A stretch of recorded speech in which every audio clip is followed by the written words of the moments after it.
Once upon a time there were 4 little rabbits, and their names were Flopsy, Mopsy, Cottontail, and Peter. They lived with their mother in a sandbank, underneath the root of a very big fir tree. "Now, my dears," said old Mrs. Rabbit one morning, "you may go into the fields or down the lane, but don't go into Mr. McGregor's garden. Your father had an accident there. He was put in a pie by Mrs. McGregor. Now run along, and don't get into mischief. I'm going out." Then old Mrs. Rabbit took a basket and her umbrella to the baker's. She bought a loaf of brown bread and 5 currant buns. Flopsy, Mopsy, and Cottontail, who were good little bunnies, went down the lane to gather blackberries.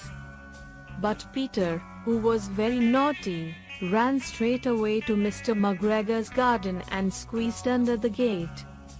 First he ate some lettuces and some French beans, and then he ate some radishes. And then, feeling rather sick, he went to look for some parsley. But round the end of a cucumber frame, whom should he meet but Mr. McGregor? Mr.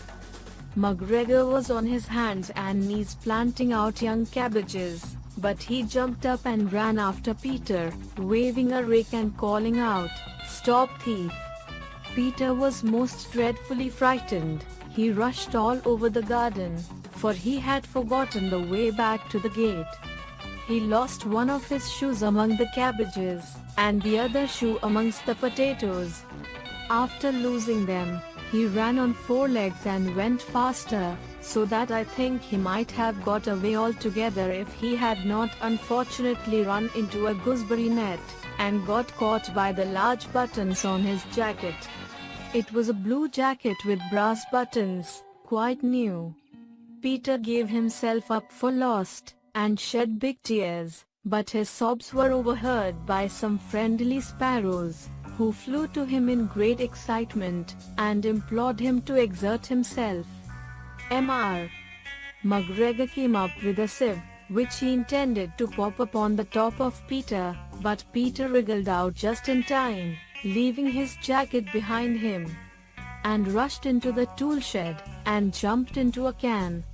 It would have been a beautiful thing to hide in, if it had not had so much water in it. Mr. McGregor was quite sure that Peter was somewhere in the tool shed, perhaps hidden underneath a flower pot. He began to turn them over carefully, looking under each. Presently Peter sneezed, "Kirti's chew." Mr. McGregor was after him in no time, and tried to put his foot upon Peter, who jumped out of a window, upsetting 3 plants.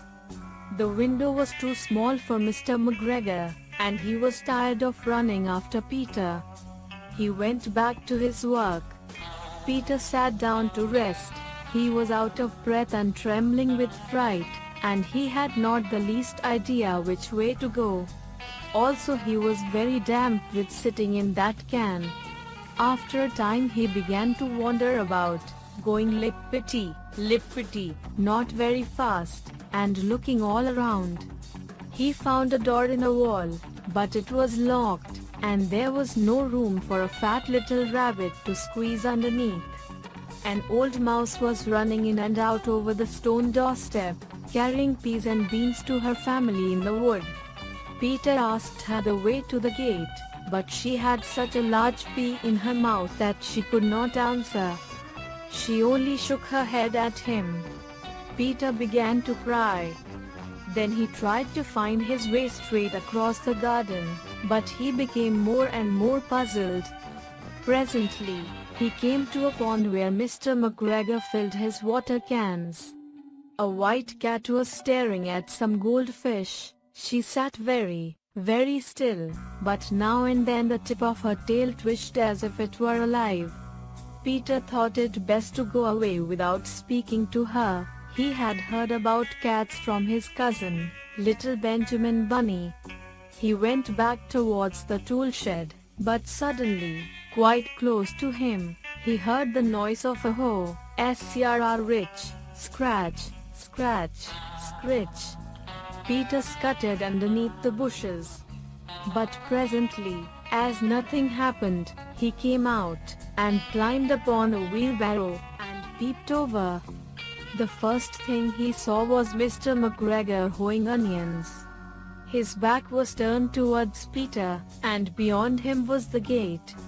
Peter got down very quietly off the wheelbarrow, and started running as fast as he could go, along a straight walk behind some black currant bushes. Mr. McGregor caught sight of him at the corner, but Peter did not care. He slipped underneath the gate, and was safe at last in the wood outside the garden. Mr. McGregor hung up the little jacket and the shoes for a scarecrow to frighten the blackbirds. Peter never stopped running or looked behind him till he got home to the big fir tree. He was so tired that he flopped down upon the nice soft sand on the floor of the rabbit hole, and shut his eyes. His mother was busy cooking. She wondered what he had done with his clothes. It was the second little jacket and pair of shoes that Peter had lost in a fortnight. I am sorry to say that Peter was not very well during the evening. His mother put him to bed, and made some chamomile tea, and she gave a dose of it to Peter. 1 tablespoonful to be taken at bedtime. But Flopsy, Mopsy, and Cottontail had bread and milk and blackberries for supper.